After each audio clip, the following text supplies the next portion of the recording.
അപ്പൊ അടിപൊളിയാക്കി ടീം ഗ്രാമം ദാ നിൽക്കുകയാണ്, ഇങ്ങനെ നിരന്ന് നിൽക്കാണ്. മാവേലി തമ്പുരാനെ കണ്ടോ?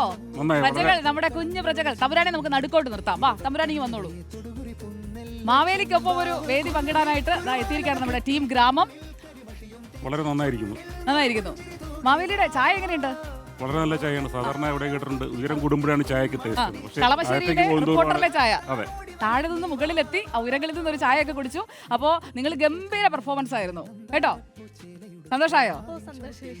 നമ്മുടെ ഈ ടീമില് ഇതിനെ നയിക്കുന്ന ആളിലേക്ക് നമുക്കൊന്ന് പോകണം. അപ്പൊ മോള് പറയൂ, എങ്ങനെയുണ്ട് പെർഫോം ചെയ്ത് കഴിഞ്ഞപ്പോ? വളരെ സന്തോഷം. ഇവിടെ വന്ന് ഇങ്ങനെ ലൈവായിട്ട് മാവേലിന്റെ മുന്നിൽ കളിക്കാൻ പറ്റിയതിൽ വളരെയധികം സന്തോഷം. മാവേലിയുടെ മുമ്പിൽ ഒരു പെർഫോമൻസ് ആദ്യമായിട്ടാണോ? അതെ, ആദ്യമായിട്ടാണ്. അപ്പൊ നന്നായിട്ട് ഒരു പ്രകടനം നടത്തി. അപ്പൊ നിങ്ങളുടെ പ്രകടനത്തെ കുറിച്ച് ഈ പ്രോഗ്രാം റിപ്പോർട്ടർ ചാനൽ ഇപ്രാവശ്യത്തെ ഓണം റിപ്പോർട്ടർ കൊണ്ടുപോയി എന്നൊക്കെയുള്ള സന്ദേശങ്ങൾ ഇങ്ങനെ അബിയൊക്കെ പറഞ്ഞുകൊണ്ടിരിക്കുന്നു. സുജയ് മാവേലി ഒന്നിച്ചൊരു പാട്ട് പാടണം, ഡാൻസ് കളിക്കണം എന്നൊക്കെ പറയുന്നു. മാവേലിക്ക് എങ്ങനെയാ, ഡാൻസ് ഒക്കെ വശമുണ്ടോ അതോ ആസ്വദിക്കുകയുള്ളോ? ഡാൻസ് കൂടുതലും ആസ്വാദനാണ്. എന്നാലും വേണമെങ്കിൽ 2 സ്റ്റെപ്പ് വയ്ക്കും. സ്റ്റെപ്പ് നോക്കാം. അപ്പൊ അടുത്ത പാട്ടിന് നമുക്ക് മാവേലിയും കയറ്റാം. തീർച്ചയായും.